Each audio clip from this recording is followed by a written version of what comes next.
radio van fitu poine nima FM kai atane mua ke whahokwa tu e whadongia makehe o e hawani mei he api ko Lavengamalie i he ngahi honga pokalama ko tau whiao mai ai i he ahoni. Anina yange na tau i he koristonga funga mana mo ui pia mo e katoanga e tau te au whango fulu e korisi pia koe ni ko tau wau mai eni ki Lavengamalie i hono whahoko e konga hono ua o e whakamau pia mo hono Vete koia o e Aukai Fakafonua. Ai ana whakamau e Aukai Fakafonua ane afi i heni Lavengamalie pia koe ni ko hono Vete ni o e Aukai Fakafonua i he fia fini. Te u lawe atu ki he hoko mo whotutu koia e tau pongalama. Ko e whatau kei ki he ngau e fia fini ko paula tau wha. Whaiako disai pare Siasi Tokaikolo i a Kalaisi. Ko e rea tanitari e tuk whahoko ia whafuafua ki he hawhe ko ia ae ono. Ko whaifekau lo peti tau whakafa, tokoni tau hipa anga lahi, ai ngahi ako anga e Siasi Tokaikolo i a Kalaisi. Ko e ekparemi a Tonga, ono polo hokawa meiriku, koe ni kone mea mai ki he pokalama ka koe whawhi whalanglangi pe ia o e whatongia mawhatukituki o e whia whini. Mea heni mo e tokoni paremia ono po sa miu kuita waipulu ka maa ahono hoa mere waipulu o ko mea heni pia mo te moe moha whawhekau. Ai kau whawhekau koe a mei he te pire kau taki Lotu ko whawhekau toketa whekemafi. Pea mo haa taki Lotu mei he te pire koe a kosirio o kau taki Lotu whamarumaru koe a i he potu ngā ue o ngahi ngā ue Fakafonua. Ka koe whauhoko ko ia e tau poka maka pa te u whoki kia ke whakakato atu. Koe himi uraki, himi ni mangeau whango fulu mātaha, ves uraki ua tolu moe wha. O whaiwhekau tonga whiwhita, whaiwhekau wahenga tofua, ma Chris Lavengamalie. Koe lotu kamata, ko whaiwhekau sione koloi, koe whaiwhekau pūre ia e Fakafonua Tongatāpu, e ua, moe ngoni ua. Koe wholofola uraki sione wahe wha, ves tau taha ke tolu wha, ko whaiwhekau whirise palu, whaiwhekau ia e wahenga malapo. Wholofola hono ua, ma tiu wahe wha, vesi ua ke wha, ko whaiwhekau toni hei matoto, whaiwhekau ia wahenga ha te iho. Hokot ia ngai hiwa e potunga au e talavou, Siasi Tokaikolo ia Kalaisi, koe ki whawaha mapa ia e pokarama e whiawhinu. Koe poupou mihi wholofola ko whaiwhekau o sai marupo. Whaiwhekau ia wahenga mauwhanga, mo e Lavengamalie Christian Elementary School. Lotu e Vete Aukai, whaiwhekau o sai marupo. E ai e mea e whawharanglangi. Pokawa meiriko, koe himi whao si himi ni mangea ua fulmawhitu, ko whaiwhekau hua sini asi. Keresi ko whaiwhekau o sai marupo. Kai ke tau tohiwa tātari, tau aluha tonu ke prokalama. Ko kore pe whawharanglang, Lavengamalie koe ni. Kamata ke whatapu koe ni. Ai lotu iloa taha, ko whakahoko he kere kere o tuanga o wha. Ai lotu koe e Tokafonua. E o tua koe tamai. O ko tuku atu, au Fakafonua, mo hoku kakai. Mo kinau tolu ko toa pe, e mui mai i hoku tua, ke malo i mai mei langina. Tapo o tua mafi, ai o tua ne momoi ki ai he ruak whae o tuanga o wha. Pia tau nofo malu ai, he tau tangata, mo tau tangata. Tamo ne afio, King tupo wono, hau Tokafonua. Tamo e taine kuini, kuina naspau. Tamo e prinis kalauni, prinis tupo utoa ukalala, mo whare hoa mohe o fo. Tamo lot fohe, ho eike fonua. Tamo eik pare mia, ono po huakau meiriku, ko whawhalangi, katoanga e honi. Ke mau aik pare mia, ke whamau Aukai, mo Vete Aukai, ko tāpu aki haha morfia monia. Peu tau whawhitai ai. Tamo e hoik minister kabineti. Tamo e palestine leo Siasi Tokaikolo ia Kalaisi, whaiwhikau whapu ia tatafu, neo kai kene mea heni, mo e kotoa si kau taki lotu, tau kau whataheni i e whiawhini. Tamo e sketai lahi o Tokaikolo, whaiwhikau se auspitakava, neo kai tene mea heni, mo kau whaiwhikau kotoa, mo Siasi hono katoa. Tamo hama tāpure mo hatau i whanua. Tamo e kau whakawhi hono katoa, kau CEO, mo ngai kupu whikau aki, tau kau whataha, i e proklama ko e ni he whiawhini, me holo Lavengamalie. Pea tapu mo tonga kotoa pei tongani mo otu muri, o Ouau atu ki ai a whakao haani. Tala mo ka apui. Pea talangata ia te au o whaikitua, kaya tā ke kamata tau proklama. Te tau kamata aki, ai rea taritari, hiri whakao haa ko e ni. Whahoko atuia e whaiwhikau lo peti tau whakafa. Hiri ko ia te tau hoko atu ke himi uloaki. Whahoko atuia e whaiwhikau tonga whiwhita, ko e whaiwhikau e wahenga tofoa mo e korisi Lavengamalie. Te tau hoko atu ke lotu kamata, whahoko ia e whaiwhikau sione koloi, ko e whaiwhikau pure wahenga Tongatāpu e ua moiongo niwa.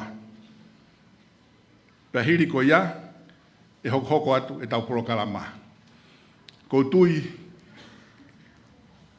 e tokone lau mare maani one e kika te tau tolu i e Vete Aukai koe ni ki whai ngai whakatawa tā ina. Pea omeno lau mare e ke whiohi mo ki tau tolu i e whiohi a ngai whiawhini. E wawe pe tau proklama he guai pe whoku mo tau konga ho noua. Ko kore, ke rea taitari, lau maa whakahoko atu e whetongia ko ia, pe tau hoko atu e tau proklama. Malo.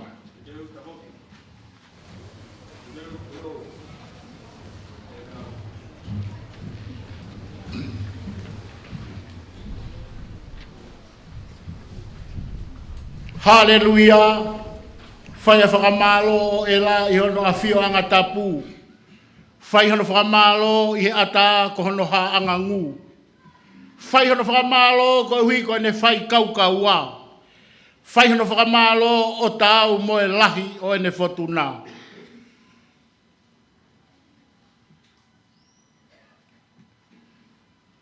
Tama paremia, malanglang. Ko ka Ameriko. Amai ton paremia. Sami ugai pulu ka mai ho eiki minista. President malolo ka mai ka taki Lotu. Tonga kotoa pe ku mo me amai o ku tu pe ke whakafofongai. Ai tangatai president ka mai sekretari lah. Mo kau fai fekau. Mo me mi pa kotoa pe o Siasi Tokaikolo ya Kalaisi. Ai tali le ki mo tolo huafa si su Kalaisi ki he api ko Lavengamalie he fiafko eni. O tui te tau mao ha feohi fia. Whakawhetai ki he ki e tau iheni. Lawai ne tau hou a ua wha e tau Aukai pa koe mea whakawhia. O tau iheni ke Vete ia. Pea ko whakawhe i pe ki tau tolu whakataha mo same ko ulau atu. Fai e whakamalo. Ake are o talu pite. Fai hono whakamalo ake a hele filo haape. Fai hono whakamalo ake a nafa whangongo moe haka. Fai hono whakamalo ake a mini moe mimi ha. Fai hono whakamalo ake simpare tatangi. Fai hono whakamalo ake. Ilonga hamea ku manawa. Ke te whai e whakamalo o ia. Haleluia. Pea ko whakawhea taipe moe howeiki. Ka maha matapure. Mo Tonga kotoa pe mo mea mai he o pe. Mo e re ti o. Pea miha tapa pe o tongani mo maamani ke Vete Aukai Fakafonua mau hene. O kou talitari le reiki mo tolu. He huafa sisu Kalaisi. Ke hoko atu e tau polokalama Vete Aukai mehe api ko Lavengamalie. Pea kou whakatau ange hoko e tau wheohi. Ko e tāpua kia ka teki tau tolu e whiawhini. Tua whātu. Malo vitu.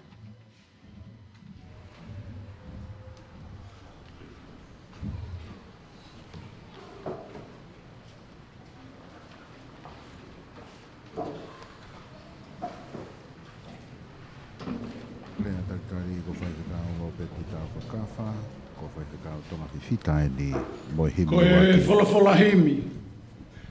E ka mata ki e tau whiohi pia moi o tua. I e whia whakakoloa ko eni. Ni mange au whanga fulu mātaha o e himi. Ni ma whātaha mo mea peilala. Ko e tala o whātau o tua na e pau ke ha. Ko e hau toka talanga i mei mua na e pau ke ha. Pea nā e lau e kau palo whita, koe e ki tene whakangatahia.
Tamasi, eiki o langi mo mamani foki ai tamasi I, pea hilifaki hono uma ai pule ki he tuku I whanua.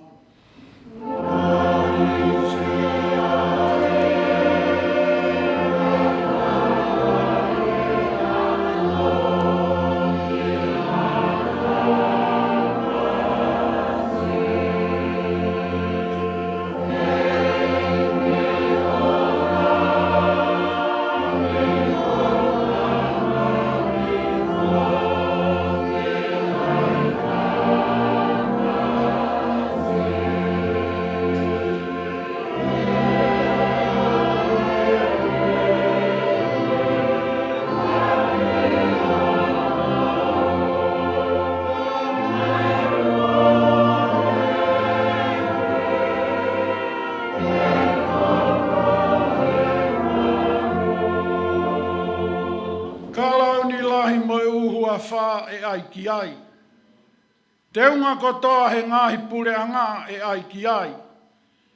Pea e tae liu a hono hau, o ona ai ko e ni mo i ka hau.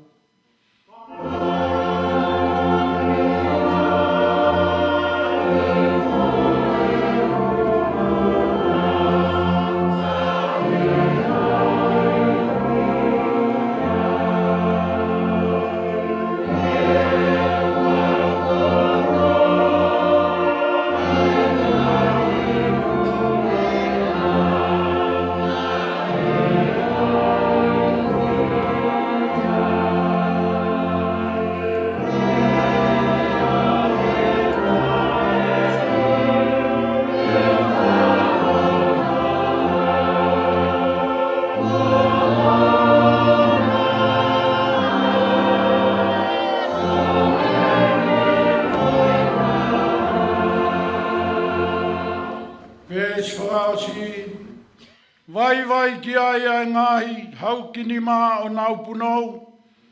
Hau ai kakaina e nofo haisia o nau punou.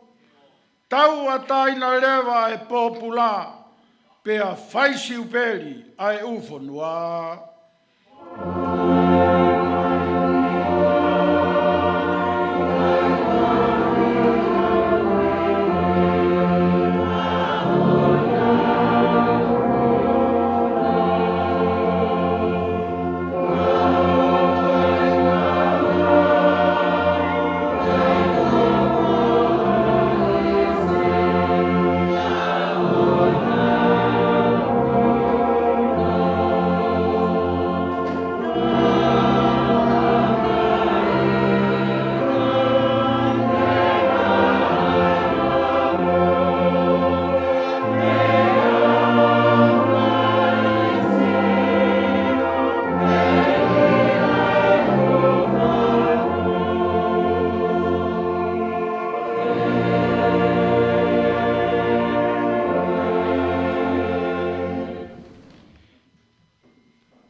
Tui o taimi mo i tainiti, mau puno atu ke a Fiona.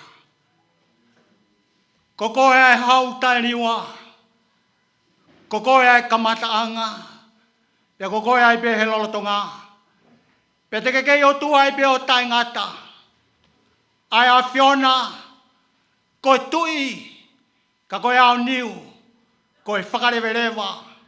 Io, o kalamai, ko koia e nofoanga e tau tangata, pe mo e tau tangata. Mau whawheta, ipa mau tukoloria ke tai ngata ke a Fiona. Mau wa umai ke kuonga honono, pe mo e kei taki whanonga pe a Fiona, ki o mau ki whanua. Io ai whanua nai whak ki o awhini maa. Kei la koi whilerei pe ho mau hau. Io pe pehe ke taine kuini. Whawhetai at kohi. Ko tuipere ake ka mai hau ki no pere o e whanua. O kai tuku e mau honga ia. I he tak whanonga e a Fiona. O kei whakamal. I he tataki o whai e ho mau ki pure angani. Whawhetai at. Ho mau la maari e kohi. Ko e ek paremia. Ka mai hoi ki kabineti o e pureanga. Whawhetai at koe sea e whalerea. Ka mai kau whafonga e kakai. E ke o kai tuku e mauhonga ia. Mauhonga ia he ofa nai whai a Fiona. Ofa koe nai whai. Kalamai ho wholofola. Nai ri o a kakatu ho mo ui. Ko hui kok mautolu whainga e tangata. E koe ofa koe a kulave ai o tumotuanga ofa. Nai talia he ulaki wha. Pe aku pore ai e mau moui. Kei fusi ai e fuka ikuna. Koi hinga ai e matematonga. Whawhetai. Pa mau whawhetai. Pe tuke mau inga ia. Mari e ki e tonga kotoa pe. Ai uhinga. Hope kia. Ke whakamore e mau angahala. Whai ai ho mau whakatonuhia. Whai ai ho mau whakatawataina. Pe whai ai ho mau whakamoui. Whawhetai atu he hoa koeni. Whinanga lerei ho a Fio. Ke kei. Tulo ai pe mama. ai a whiona ke tataki ake ho mau ki whanua. Pea mau whiawhia, o kumea heni ai pare mea, ka mai kotoa kautaki lotu, whafonga, ai ofa ba moi honga ia, i e tauhi ba moi tataki ai a whiona. Eki, ke ia hari e whiunga, ke whakatatau aki, ai tak whanonga au whai he a whiona. Neo ngoi ngahi haa, talu pe kamataanga ai tau koini, moi kei hao be a Tonga. O kei pore pe mau mo ui, he tuku whanua nai whai. O kei o tua pe a whiona, mau kei whakaongo ai pe, ke tutuni, au a whio. Ko hinga ia e mau whakatata he api ko Lavengamalie. Pea mau whawhita ia ki ho a whio. Whamalo atu e Lavengamalie koin, mau i heni whata. Pea mo e pare mea ka mai, kautaki lotu whakaristiane. Mau whawhita ia ko hi ko e, tadai palestino e siasi. Nengo ukai tene mea heni. A mau whiawhia, o ku meite, ho mau loto he honga ia, he ofa e a whiona. O kai tuku, e mau whawhita e mo whamalo. Tāpua ki mai eki, ai hoa koe ni mau whawhi ho lau mari e, hoko mai o whakat, ai whio, vete aukai e ah koe ni. Koe ai mau loto, koe ai mau huu mo mau kore, mo mau whawhita, whai koto pe ho hua wha sisu Kalaisi, ka ko koe ho mau wha mo ui, emeni.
ke vete ake Aukai e Fonua, i a Fakafonua ko en, hai e ko speri, ono hiki e sione, vai wha, pa ves tolongo fulu mā taha, e tolongo fulu mā wha.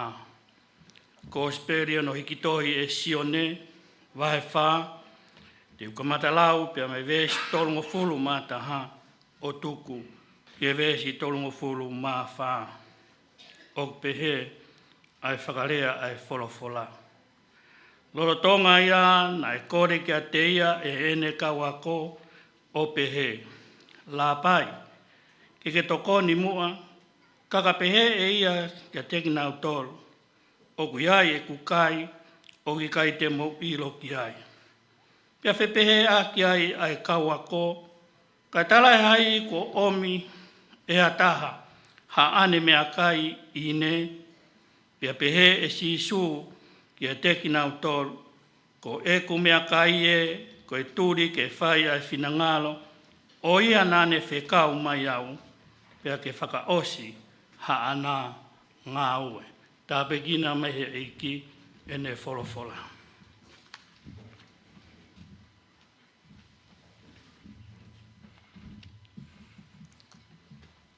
Ko ua o le soni, to o peia me fuakawa fo ou, ko speli o sisu kalaisi, hono tohi e mātiu, wahe whā, vesi ua, ke vesi ono whā, mātiu, wahe whā, vesi ua, ki he whā, aia o pehe ono whā rea. Pea hiri e ne Aukai, i he aho e whāngo fulu, moi po e whāngo fulu. Pea ne toki halo fia. Pea hau ai toko taha whakatau e re, o ne pehe ki a te ia. Ka pau koe alo koe oe o tua, whekau ke hoko e ngahi fo i makani, koe ngahi fo i mā. Ka katari e ia o pehe. Kua tohi, o kuikai mo uia e tangata i e mā pē. Ka i e ngahi wholofola kotoa pē, oku alu atu, meihe fofonga, o e otua, amen.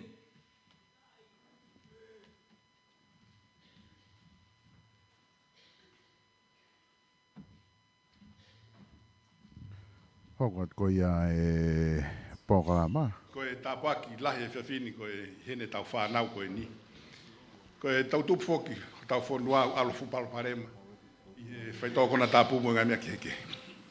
Ko ma whiawhia e mao e whānau ke ngau e aki i e ngahi proklama ko e ni tokoni ka tekinau tolu mo nau kahau.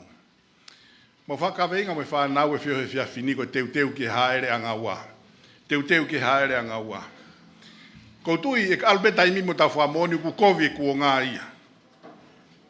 O tae mapure i mea kotoa pē, o ku hiki hiki e koloa.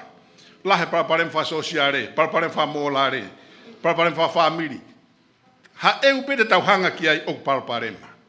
Ko tala tohi taputa o lati kong whao si e tae mapure e mamani.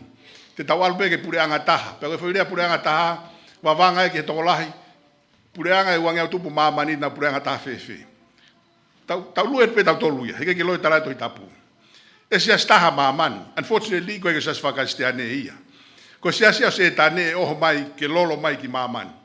E whakawhika tō taha kotoa pei mamani.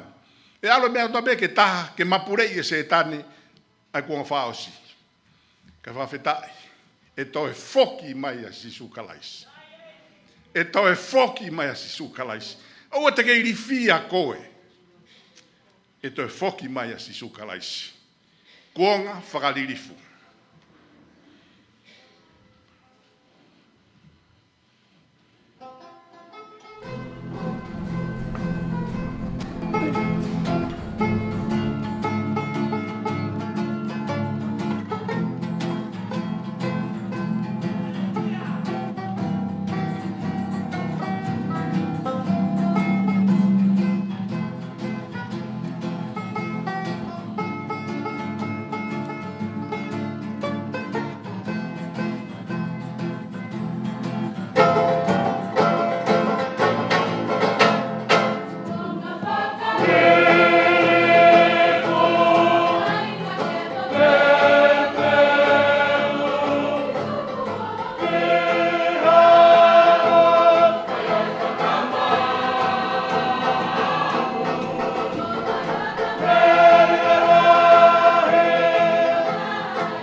Hoka te whanau ke Exin Chong ko ia ko sio ata. Tau tolu ko tau pena tau hanga ke sio ata tau teu pa tau toki lava mai ki heni. Pea koe whakataata ia wholofola e o tua. Kune talamai ngahi mea ke whakalerei he tau mo ui. Ko tui mo mea tala noa ke palofesa mo ki tamasi ko e Afrika. Na hanga ki tamasi o alofi mai palofesa ko niko ave me kauwai e taha ke kauwai e taha. Talange palofesa mo ne siolalo ko ke kireka ko ni. Kuke o salu ki afonua muri, tange ki tamsia ikai. Koe mea peko ilo ia ko e kauwai koe, mo e kauwai koe. Na ke ako, talangia ikai, ko mea peko iloi, koe ako, a alo po pao me kauwai koe, ke kauwai koe.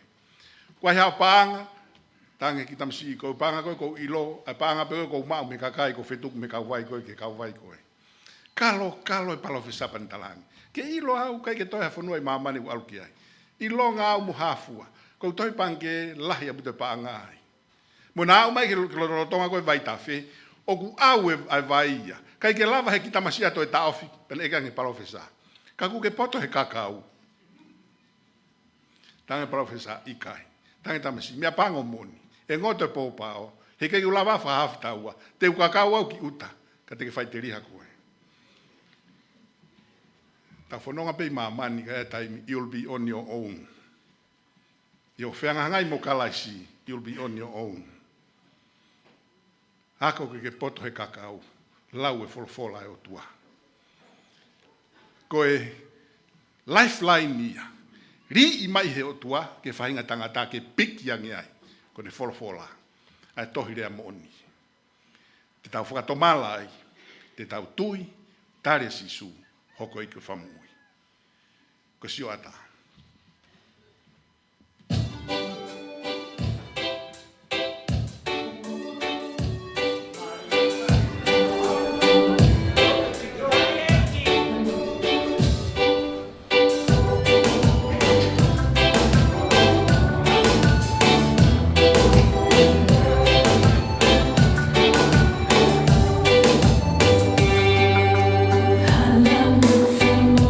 Mai ai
Ko i loto whare, tau paspasi i whanau.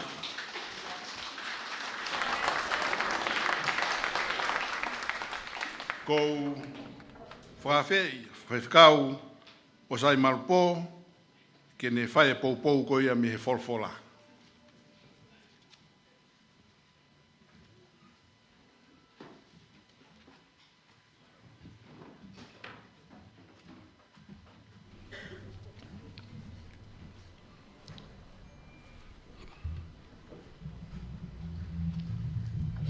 Ko kore ke u hufanga atu pe mua i he tala whakatapu ka kato kua whakahauko atu e MC o e whiawhiko eni.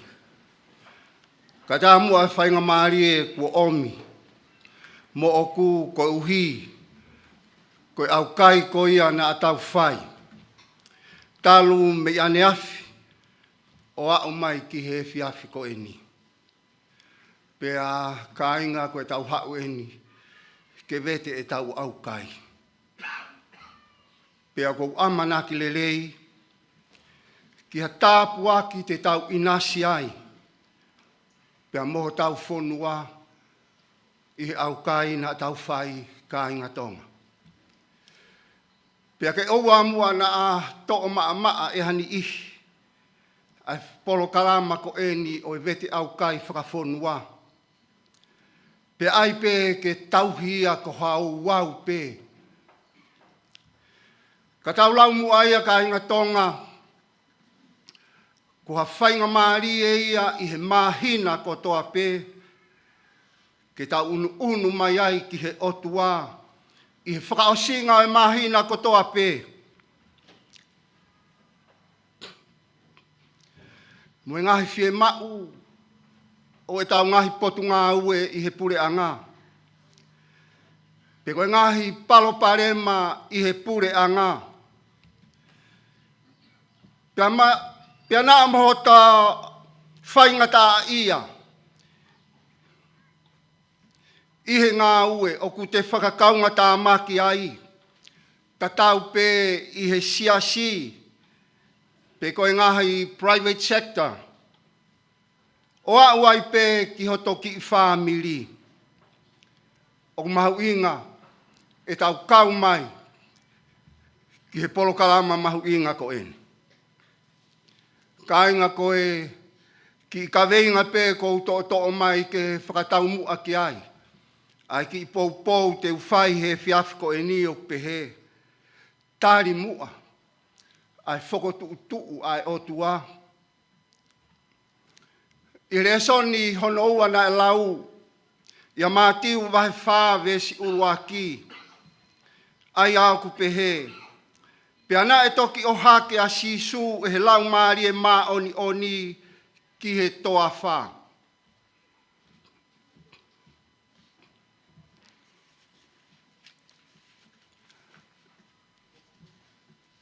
E ka ngā Kristiane, I amanaki ko ia ke hiki atu a sisu pe ke mawae mo ene kau ako na ane awhio I pe ai tu unga o kunau iai. Pe ane talaange ai mea ko en. Ka wako I kai te ualu kai tuku ki mautolu ke paia. Pe I kai te ualu kai tuku mautolu ke ri e kina pe tue noa. Te utala ki he tamai ke omi hatau kapo. Ai Lavengamalie mā oni. Ke ne iate ki mautolu. Pia ne te tene tataki ki mautolu ki he mooni ko toa pe. Pea ko whaamu pe. Ke oua mua kau ngāwe whakapureanga. Te ke tae mahu inga ia I he ofa ko eni ai otua. Ko ne hanga o mea ofa mai aki ai Lavengamalie mā oni. Ko e hui o kune awhio I pe. O ku whakangata e tau ilo. Pea whakangata e mawhai o tau mau. Pea ne toka ngai ke ombi a Lavengamalie mā oni. Pea ko e uhinga e ne ombi a Lavengamalie mā oni. E kau ngā ue whakapureanga pea pehe. Ki he kaunga au e kotoa pē pia mui kakai Tonga. Ko e uhi ke ne hoko ia ke kaunga ngā ue pia mo koe. Kautoe ai atu. Koe omi e he otua ai Lavengamalie ma oni, koe ne afio i mai, he kai te ke lava e koe ai ngā ue. Ke omi ia ke mo kaunga ngā ue, i he whanonga au tau whai. Pea tene hanga o whare i koe, tene o atu ai iwi, ke whai mo oni e mea kotoa pē. Koe uhi he i kai tuku, ai whei ngā tu a setane, he ko hono hingoa ia e taha, ko whakahala, ko whakatawere, ko tama ia a kakai loi kotoa pē. Pea ka ikai te ke mau a Lavengamalie ma oni, ko e whakaofa mo oni ho tuu, ke taukawei ai mo oni. Ko uhi e kai ngata pē, i ho omo ngā ue whakataha, ka i he taimi koe te ke vai ai. He koe tangata koe, koe tangata au. Pea kuiai pea e taimi te ta vai ai. Ka i he taimi koe te ta vai ai, tene hanga o huwhekina koe. Koe ngā ue a Lavengamalie. Te ke mo ua koe he taimeni ihi, mei he pong ki he fiafi.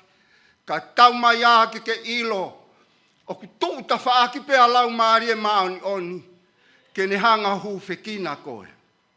Pea ke ilo ko ai whahinga whaunga huwhekina, a Lavengamalie ma oni, tala mai e ia, tene whai aki ai ngahi toe, o ku tae malawa ia ke whakamatalai.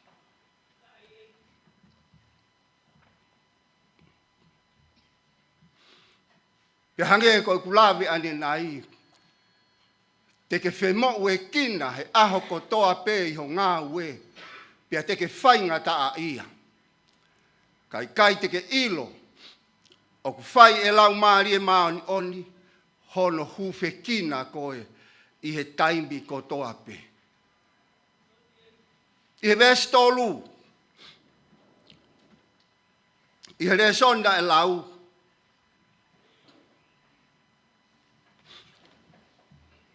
haua setane, koe whakaosi ia ai Aukai koe na e whai e sisu. Pea tala mai e he wholofola.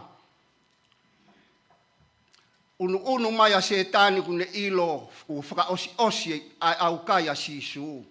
Pea kune ilo pe ngari e mau hano Lavengamalie. I he whakaosi o e Aukai a sisu.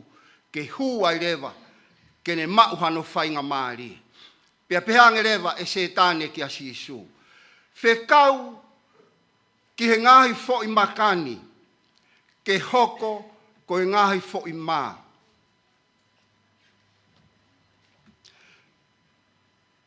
Na e taimi i pe e setane. Ke toki hū mai pe i he whakaosi o e Aukai na e whai e sisu. Ka mausio ange ka inga ki he tāri koe na e whai e sisu. Hanga e sisu o whakahino ki tau tolu ki he mea te tau whai. Ko e uhi o osi i loi pe e sisu, ko e tangata ki tau tolu, ko e toto mo kakano. Pea ko e toto mo kakano, o ku aunga pe ke ngā ue whakataha ia, pea mo e Lavengamalie ma oni. I resoni koe na e lau, haua a setane ia ke tuuni ki a sisu. Kai ke hanga e setane ia o ilo, o staha atu a sisu ia, pea mo e Lavengamalie ma oni. I he talanoa koe o e ahoni e ka inga. O kulawe ki ai aluke, vahe whaa, pea koe vesi ulua ki o kune pehe. Pea na Foki mai a sisu me soatani, kua fonu i he lau maari e maoni oni. Pea tāki e kina whano ia i he toa whā, i he lau maari e maoni oni.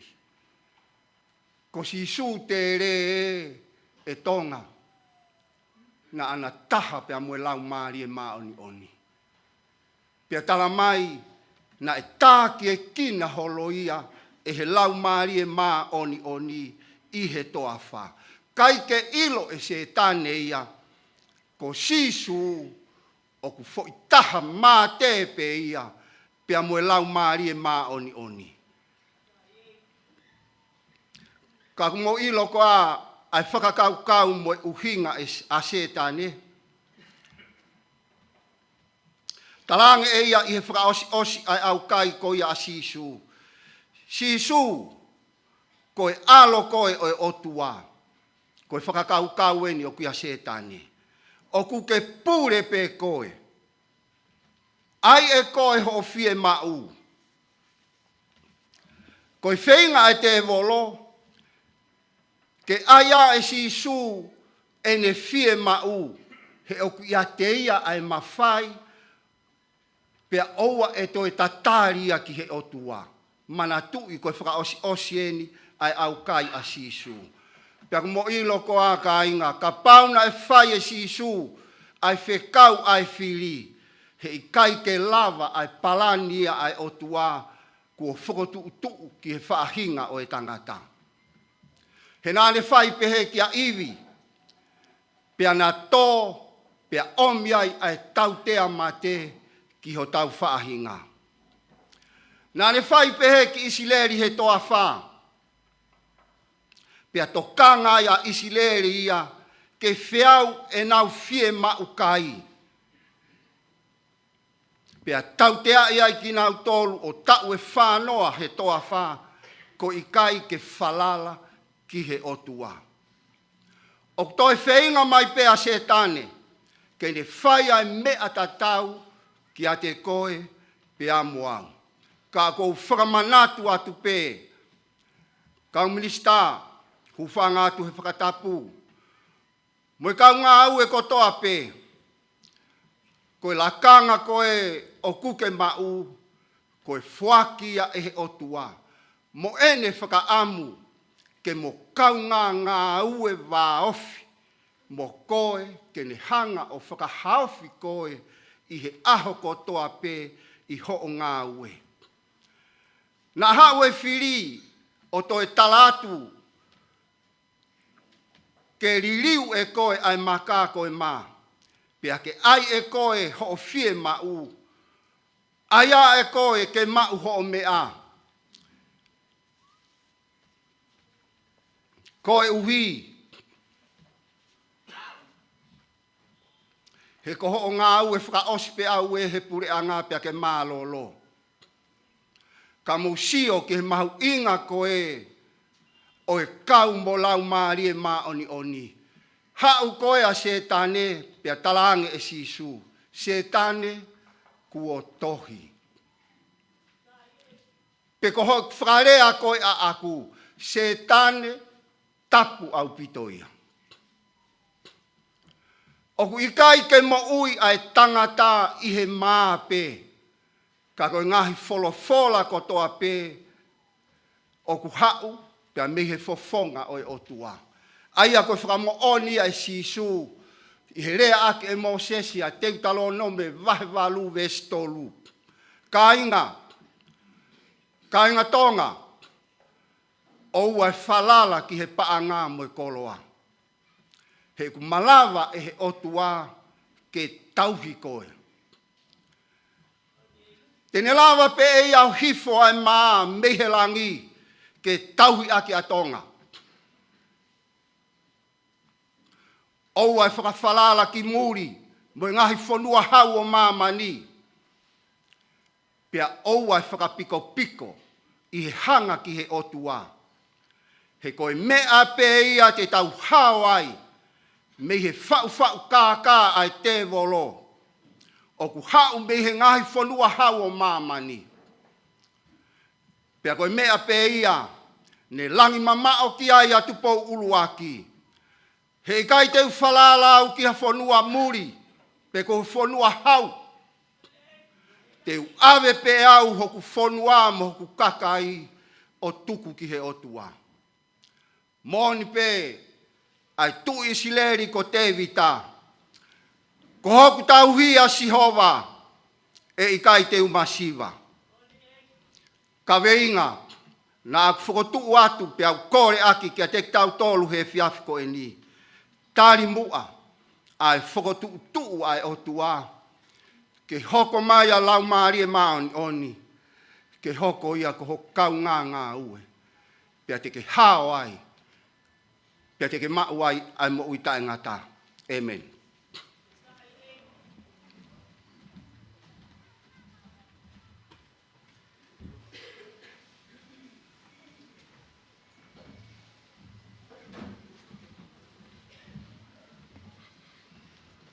Ko faasi programa ko ne whanau.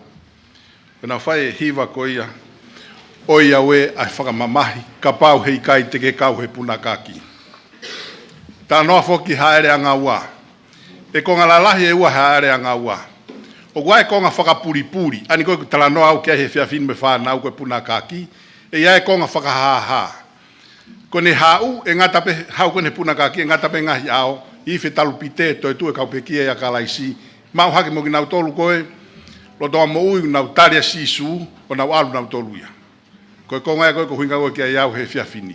Koe konga hono waia koe hau whakahaha ia, e hanga tō taha ko toa pē ki ai. Ko whirefa palangi fo koe rapture. Liriu e moritoni, koe punakaki, liriu e nihi koe mau hake. E hau hange hakai haa. E whakafoki whaa. E whiri peki nau tolu e kau ai, koe kau tuipe. E whakaofo. O siai, ai punakaki e whaa ko shoko. Ulaki ko inoke, ua ko ilaisia, tolu ko paula, whaa ko sisu. Toi punakaki e ua. Ko siasi, pia mo yongo whaa moni ko ia, he tohi whakahaa. Taria sisu, kake whakapapaui, te ke kau he punakaki. Hei kai te ke matu uaki e koe, haa koe, alfa taha mo taimi whaingata a tribulation.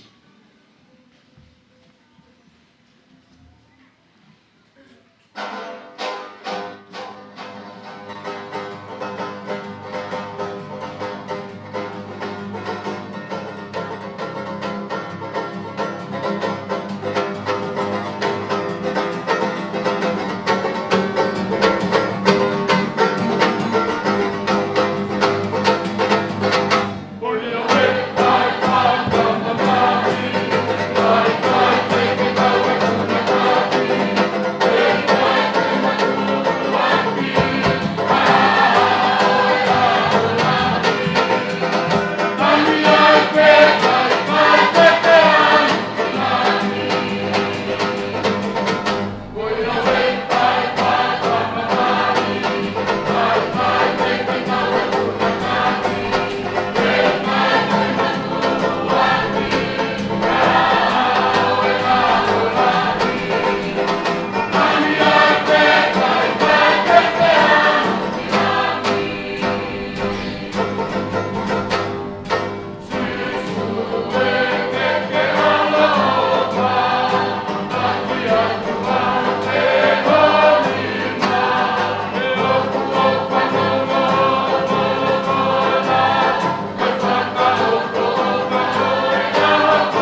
tem fase whanau, e tau whaosa te tau konga honoa nai lahe teu e whanau, koe nau ai tem whaos peni he taimini.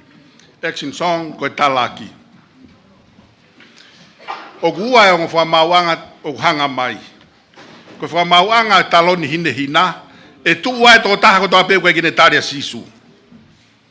O ana ke whakaukau ko e toi ngalo hamea he whok ko toa mai ho manatu au ia. Koe kalo e koe whamauanga maamani hikai toi ngā au e ia, e hau katoa ho manatu au. Tō taha ko toa ko ia, tena whamu ke awa hake kere kere kai wholo nau tōru. Ko ia e tu he whamauanga taloni hine hina, e aluha tonu ke ano afi. E iai me whamauanga taha, ke kakai kou taria sisu. Ko whamauanga o Kalaisi, the judgment seat of Christ. Neonga nau taria sisu e toi whamau i ping nau tōru whatau ke nau ngā ue. Hae whehu i te nau whianga ngai mo ia. Ai ni koe tala noa kia e whanau. Mo wo ngahe kakai ko toa peko u kawako. Alo evangelio, he eke, e ia aho eke ai. Pena ke alo evangelio peikai. Tahe whehu i mawinga eke e o tuae toi tapu. Whehu koe ka keini, whei ia ho toko ua. Ka aloa keini, ko hau toko ua ia, ko hatau ia ho toko ua. O weho kau ngā api, kune taria sisu peikai. Neong hoange se niti. Peko whawhetai ke pure angai, oange whare, oange paanga, oange kere kere, oange, toi, pure anga to ato tau tolu, kai ke toha mea no tufa ke kakai. Toi pe mea taha mahu i ngā Kalaisi ke oange. Ke ne mau ia, kai maa bui tangata, he eke, e aho e eke ai. Ai whekau lahi, pina tau talango fua ki ai peikai.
whawhi, ai whaiwhekau o Siasi Marpo, ke ne whahoko e lotu vete Aukai. Hiri ko ia te hoko atu ke him whakao si, whahoko ia e whaiwhekau wasin asi ke whaiwhekau pure vahenga hapai, pia whai e kere si, pia whahoko lewa, ai rea whamalo, pia tau toki hoko atu ke konga honua. Ko kore pe ke whai e tau lotu, pia ko kore pe mua ke tau lotu ko toa pe. Whaampe ke tau lotu ko toa pe, he koutui pēna ia e ni ihina e ki Aukai pe. Pēna ia e ni ihia na e Aukai kai ke lotu ia hu whekina ha mea. Ka koe whatongia Aukai whoke mahu inga, tukuange e te mea kotoa, ave e te whakakaukau muhoto loto, pia te hau o tangutu he ao e o tua o hu whekina, ai ngahi mea o ku omi e lau maari e ki te kau ngā hu whekina moia. Ko ia te oatu pe haki ka veinga, ko uhi ke whakawhatongia a ki tau tolu, ke kau a he lotu i he Aukai o e aho ko e ni, ke tokoni aki ki he tau ngā ue u whai. Ulu aki, ko kore pe ke tau lotu, pe te tau lotu, nou au pito, e miniti pe ua e tau lotu, pe tā ke te hanga tonu pe ki he mea o atu ke tau lotu o hu whekina. Ulu aki, lotu ma ai tamatu i mohono whare, ke whakawhina ngaloa potoa ia, koe uhi, koe tataki o kune whai i Tonga, pea ke malu i mai ki nau tolu me ngahi whakotu kovi kotoa pe ai whiri. Pea ke tokoni i ai pe ai hou e ki ke nau whai taha ka veinga ulu aki ia. Ua, lotu ki he o tua ko uhi koe pare mia o Tonga. Kau minista, kau CEO, moi kau ngā ue whakapure anga kotoa pe. Ke nau lau maari e taha, mo loto aki ke hiki ho tau whonua. Pea ke nau ngā ue aki, whe ngā ue aki wā ofi, moi kau taki lotu o ho tau whonua. Koe waia, tolu, lotu ki he o tua, ke ne toka ngā i ai pēa Tonga. Pea ke ne whakaawai pēha ngahi whainga maarie ki hono langa hake ho tau whonua. Koe ka veinga i ai tolu, ko kore atu ke tau lotu ki ai. Whakaongo mai eiki ki he tau lotu, hu whekina ho tau whonua, moe mea, kua whakotu atu he whiawhi ko eni. Ko kore ke tau lotu, pea tāri mai e tau lotu.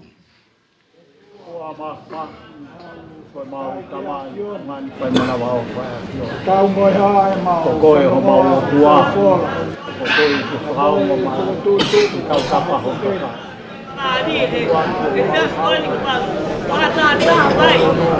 Kala ke afiona kwa wile kwa afiona kwa o tua. Ko vesa e ate e ke afiona. Apia mai e maka pai atu ka tui a Tonga. Ke afiona koe afiona kwa o tua. Ka kui mai e ki tamatu e tonga kwa ke pari kwa toa. Kua ke afiona e. Ma wakai ke katoto ka pare e via. E kong sabang ki ponuani. Kua ke afiona e. A wila ka afiona kwa o tua. E tukua ki afiona e ma uowi.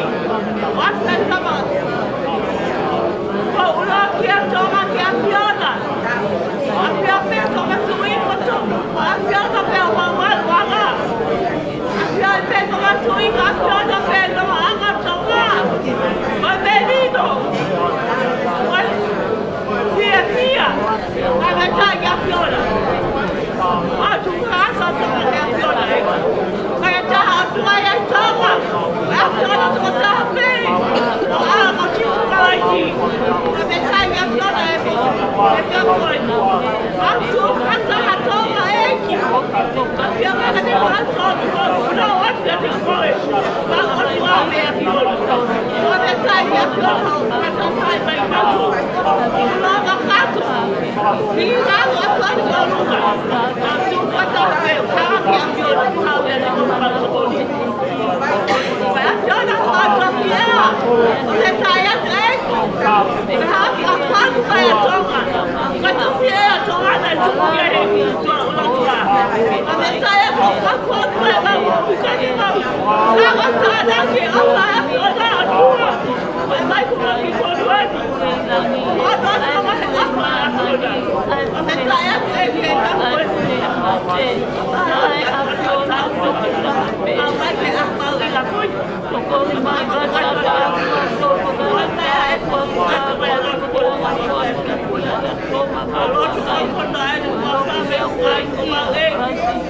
Ina ya tue.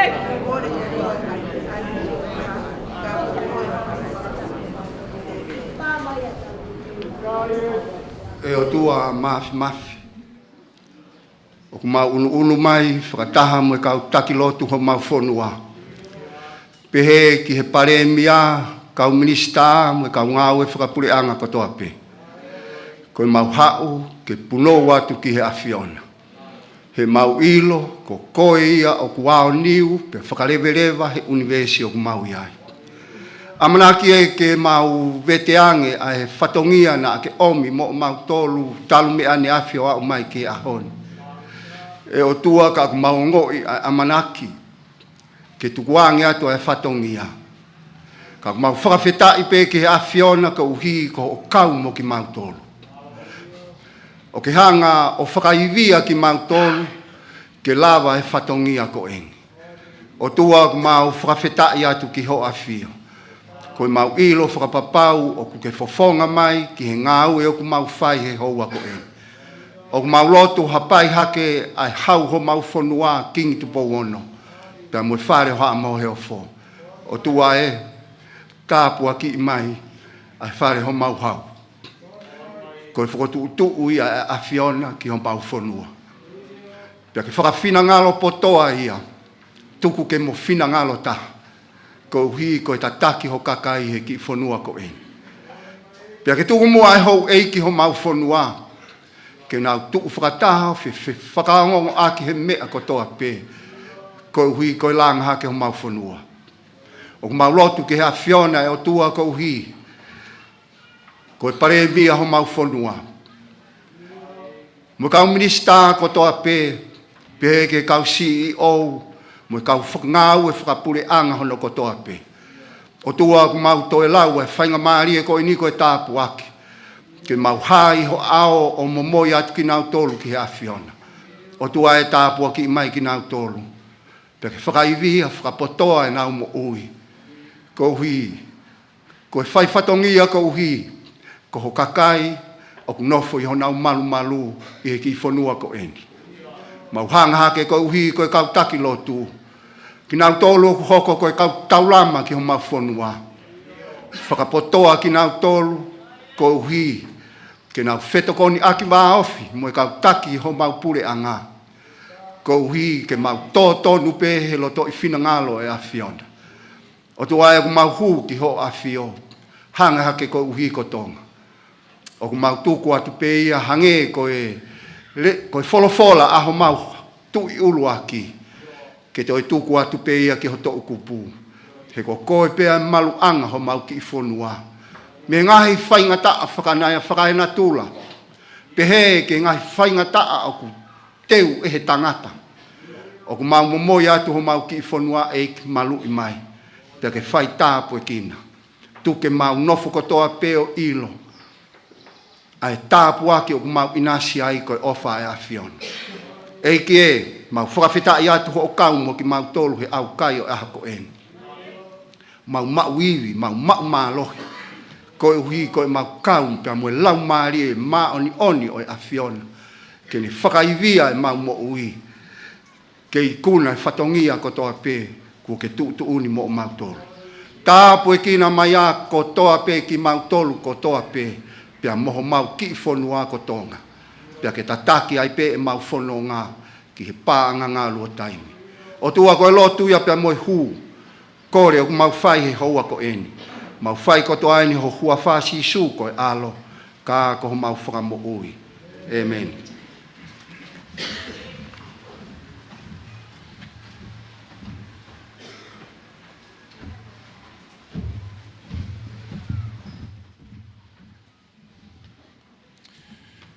Ko e wholwhola himi, whaosi aki. Ai vete Aukai, ai whonua pa mo e pure anga. He whiaf koe ni kuhaya i hono ni mangia ua fulu mawhitu. Ni ma ua whitu, whamore more ka mo mea pe ilalo ke tau toi hiwa. Si ngahi lau maari e tafoki mua. Hau ke te pire oi otua. Ko o mou fie ka ia, kua haki langina. Sio he tamai ia o manatua.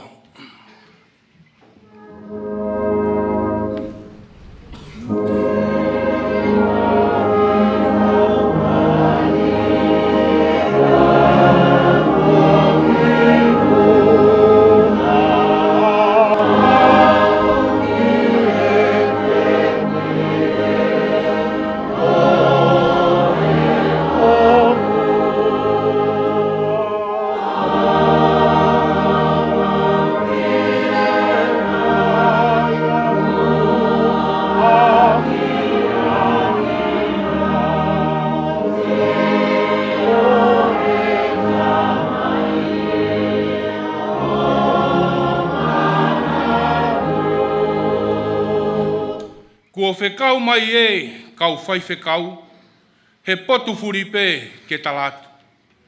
Koe kātoa ngā e kua teu I hoku whare, me akai kotoa pe moutu o hau.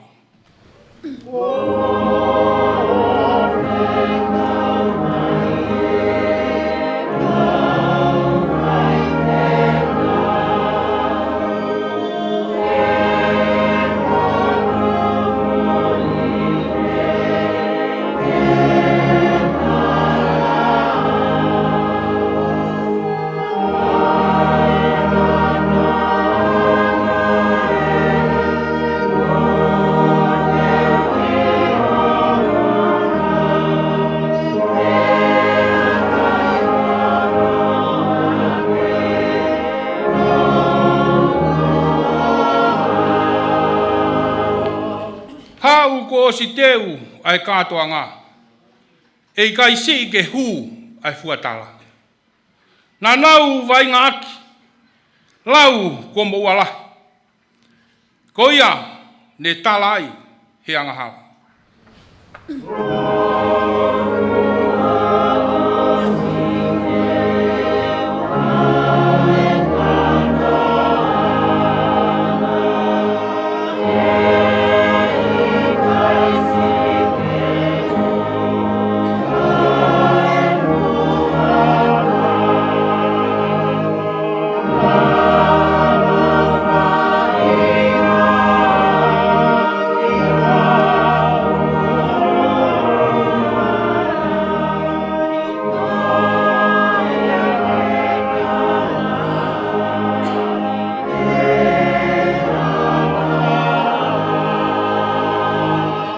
Ves whakausi, ai angahala, ngaue, hu mai kotoa. Ko ho maumonu e whakaaunga. Nā ita e tamai ke ai hawhaitu ai. Pea e more ai ho moukoloa.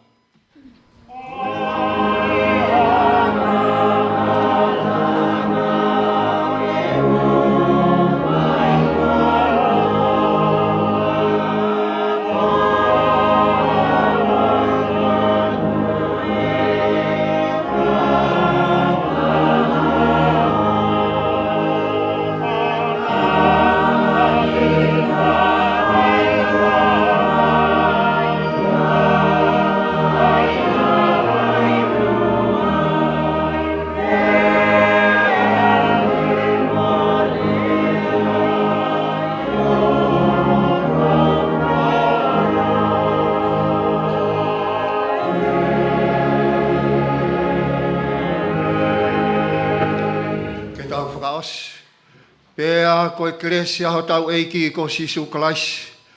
Moe ofalahi ai otua ka koe tau tamai. Whiohi pea moe lau maari e maoni oni. E lau maari e maoni oni. Whamalumalu a he hau ho mau whonua mo ho eiki. Pehe ki he paremia mo e kau minista mo e kau ngau e whakapure a ngā. Mo ki mau tolu ko toa pe mo e tonga ko toa pe. Me he hoani. Pea ke whai pehe pe o tae ngata pea tae ngata. Amen.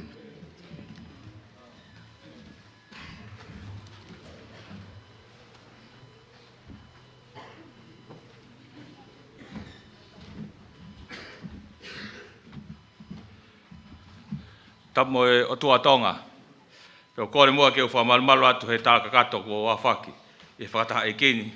Ka whahako atu e whatongia whakamalo. Ko whia whawangai atu tātai paisteni. Mo kai ngā Lotu Tokaikolo. Ke ek paremia. Tokoni paremia pepe ke minista ngowe. Ka ngā whapureanga. Ka taki Lotu mo mea mai. Aho koeni. Ke whakahoko e programa Fakafonua. Lotu ma Aukai. Ke api ko Lavengamalie. Ka peni mo mea I pe ko ngā ano pe. Ka ui he ahoni he ka waktu tuku ko ngā ano ko ura. Ukai ke a mau koroa. Ko mau ko ura pe Lotu mo Aukai. Pe ko hui ngai fia fini. Ko mo lava mai. Ke whakahoko mai. Programani ki ko ngā ano. Ek pari mea ko mea I pe tak pastani me kai ngaloto. Ai puronga ko to he kabinete. Si ui o ek minsta tautai. Pe whia o atu ai whi kaunga mamahi. Kai ngalo Tokaikolo, ke opure anga me kabineti, ui ka whakafa kua whai, ke minista tō tai.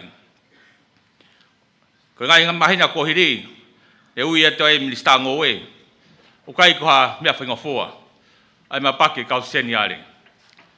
Koe mo tuani ne kau he mapake. Ka whawhetai, koe mapaki mo ui be ek pare mia. Hange koe lau e punake, ave pere rei, ka tuk mai pe sai sai. Maa koe whi mau pe ke whaiha keri takai.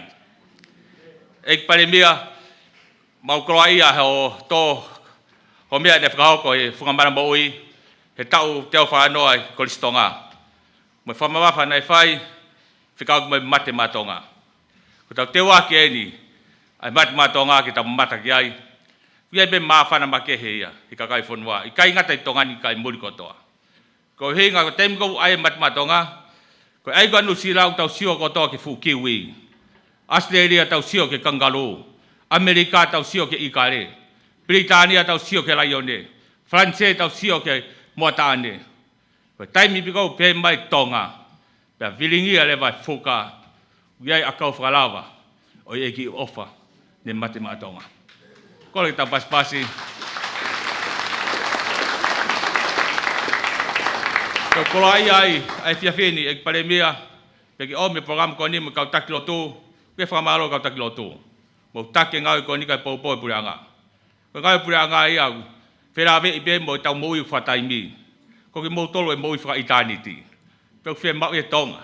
Peo e whakamalo, pe lo honga ia. Mo mea mai he whiawhini. Hanko mea te MC, ia e taritari kai ngalo. Ko taritari pe honga ia. Ko maa whana mo e pou atu. Ke ua tōku e mea koni. Ia e nihi whakong nau whakaaluma ia e lotu o Aukai. Ik pai mea, kau e kai ngalotu kone pou. Neo ngai vai e lotu. Ko e ki kolo ape ia. Mo e tui, ko e monu ia anga pene Tonga, ke tau piki peki ai. Ko e ua te ofa atu ik pai mea, e peke tokoni pai mea, ni sangoe, e peke kau taki Lotu whakatawake, ose aho ni te e whakoloa matonga. Mo e tala monu oi pe, ke teu tau ke mati matonga e. Heng moni te, malo apito.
Lava e tau konga ula ki, ta hoka te konga hono ua. Ko e tau konga hono ua e peheni. Hiri pe ko e ni. E mea mai e kato ia ai programa me he nia me he api ko Lavengamalie ko e whatau kei ke programa ko Paula Taunfa whai aku te sai pare Siasi Tokaikolo ia Kalaisi. Lea taritari ni whahako ia whai whikau lo peti tau whakafa tokon tau hipanga lahi ngā heko anga Siasi Tokaikolo ia Kalaisi. Hemi uraki ko whaiwhekau tonga whiwhita. Whaiwhekau wāhenga to whua mai korisi Lavengamalie. Lotu kamata ko whaiwhekau sione koloi, whaiwhekau pure Whakafonua Tongatāpu, e ua moe ngoniwa.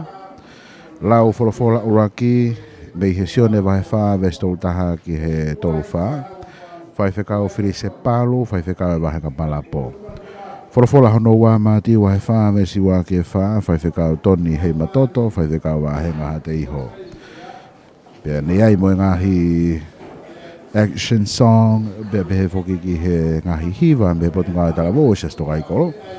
Popo me wholofola ko whaiwhekau o sai marupo, whaiwhekau wāhenga mauwhanga, mo Lavengamalie Christian Elementary School. Ko e ngahi hiva ai patunga o e talavou, se Tokaikolo e Kalaisi. Lotu e Vete Aukai, ko whaiwhekau o sai marupo.